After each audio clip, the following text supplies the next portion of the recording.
You'll see the latest edition of Moulton Times that Nick has brought along. And in fact, if you like, my manifesto is there. It's right next to the wine bottle. And it says it there. And people from Old Molsham are here as well. And Old Molsham is in fact the heart of the city. And the agenda tonight, really, for me, is about citizenship. And I've got a subtitle, and incidentally, I'm rotten at keeping time. So when it's about 5 minutes, 10 minutes, isn't it? 10 minutes. When it's about 5 minutes, you'll give me a wink or two. So the subtitle is Chelmsford, City of Citizens. And I speak to you as an ordinary citizen. I chair this group called Moulton First, because nobody else does it. Nobody else wants to do it. Now, I've got to stand down at every meeting, and everybody looks at the floor. So I'm here, I'm a pensioner, I'm retired, and I feel quite overawed looking at the list of people who are going to make presentations, because looking at that list, everyone knows what they're going to talk about. Because I don't know what I'm going to talk about, other than a bit of an idea about citizenship. So bear with me, and if you don't like what I'm going to say, you won't vote for me. So as I see it, I'd like to add, incidentally, that I think the current council, the City Council, does a fantastic job. And I think that needs to be acknowledged, and I would acknowledge that. I was interested in John's comments about communities, because again, that's really the hub of what I'd like to talk about. So my big issue is citizenship. And in my view, the aims for local government, any local government, and this is quite a challenge, it sounds a bit bland, but it's quite a challenge, I think, is to promote 5 key areas: safety, community safety, healthiness, inclusivity, vibrancy and prosperity. And that it should be for all citizens, with all citizens, and by all citizens. And we're nowhere near it. With all due respect to the City Council, with perhaps not an awful lot of respect to the County Council, bracket street lights, that's an issue of consultation, and so on. Government for the people is rarely by the people. And that's our big challenge for the future. If we're going to thrive as a city, the people have to be involved. And this business about people using London as their focus and Chelmsford as a dormitory is one of our huge challenges. We need to have a vision about what life in Chelmsford ought to be like in 20, 25 years' time, 50 years' time, and so on. And I've been a resident of Chelmsford for about 15 years, and before that I've worked in Chelmsford. And I do have a vague memory of what Chelmsford was like before they pulled the centre down.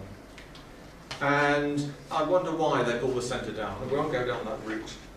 But is the vision of Chelmsford we have now, with all due respect again to the people who organise and manage High Chelmer and the Meadows and that sort of thing, looking at the old photographs of Chelmsford, we've lost an awful lot. What do we want to see Chelmsford like in 50 years' time? What are we going to lose? What are people going to thank us for? Clearly we have advantages as a city, the proximity to London we've heard about, but we need to make that to our advantage.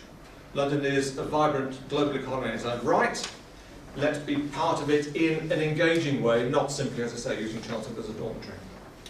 So, in terms of vision for the future, I could talk about a vision for prosperity.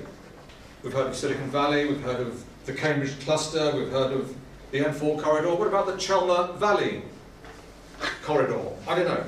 But clearly, we've got huge potential in terms of developing our prosperity. What about a vision for our environment? I think we're probably going to hear that tonight. Our living, working, playing environment. City architecture. I read somewhere, I think it was in Essex Chronicle, haven't we got a fantastic city architecture? Well, we've got 1 or 2 places, but all that inspiring. And so on. But we've got to make a city a place which isn't one of grime and crime, which a lot of cities are. We've got a huge opportunity to make this city light and vibrant, prosperous and so on. But other people will talk about that on other occasions, far more than I'm qualified to do so. But if those are going to happen, vision for prosperity, vision for the environment and so on, underpinning all of that will be a vision for citizenship. And that's my bottom line agenda. How we conduct ourselves, our social attitudes, how we care for one another, our neighbours, how we regard our democratic rights, responsibilities and impact, and what are our democratic accountabilities too. So we won't thrive as a city, as communities, as neighbourhoods, as families, I don't think, as individuals, unless we engage and work together. To achieve these aims and ambitions, we need greater participation by all citizens of all ages to maximise this potential. We need real, ordinary people. I'm hopefully real, I'm certainly an ordinary person, to be active citizens playing a part in and having a say in the future of our city. We need to move away from the they attitude to the we aspiration. Big issue, fundamental challenge, easy to say, how do we do it?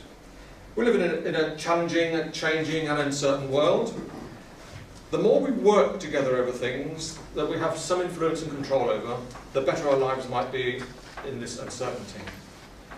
The big challenges are then apathy, closed minds, wrong skills, and fear. We don't hear much about fear, although walking through the streets after midnight can be quite a fearful experience when all the lights are off. I'm not going to apologise, we've got to mention that from time to time, because living down in the deepest, darkest Old Molsham, fantastic place, but after midnight it's a bit spooky, especially this time of year. I'm concerned about how together we work as citizens of all ages, and fundamental to this agenda is involving young people and the elderly. We've been hearing a lot about social care lately, and as I sort of stagger towards the wrong end of the spectrum of existence, I begin to worry, what will social care be like in 20, 30 years' time, hopefully. It won't be that long. I don't know, it's quite scary. So we've got to have systems right now and develop the systems where elderly people, young people, and everyone in between are treated as vibrant members of the society that we live in. We need to eradicate fear and prejudice, because these are the very issues, I think, that creates a climate of distrust and introspection, and that will diminish growth and prosperity. Just for the record, I think everyone has the right to live in dignity, whether you're part of the sort of commercial society we live in, the employed society we live in, or whether we are young families, single parents, those who are not employed. All of us need to have a right to live in dignity, and that's part of the agenda as well. Too many people are watchers. We've got to get people off their backsides, get them engaged. And I think the way we can, we might have to do that as a council, sort of my mayoral bit. We might have to start paying people. We might have to, right, if you attend neighbourhood committees, if you come to council meetings, if you take part in community councils, come back from London, if you're lucky ones, or you're just sitting on your backside watching telly all day and drinking beer, then we'll pay you to take part. We'll give you a reduction on your council tax. We'll give you free bus travel if you're under 60 or 61 or 62, whatever it is these days, and so on. Well, don't worry about costs, but that's what we've got to do. We've got to, in a sense, bribe people to become citizens, I think, if we're going to make a difference. According to my notes, that's about getting up to 5 minutes. Yeah, you've still got 2 minutes. 2 minutes to go. Right, okay.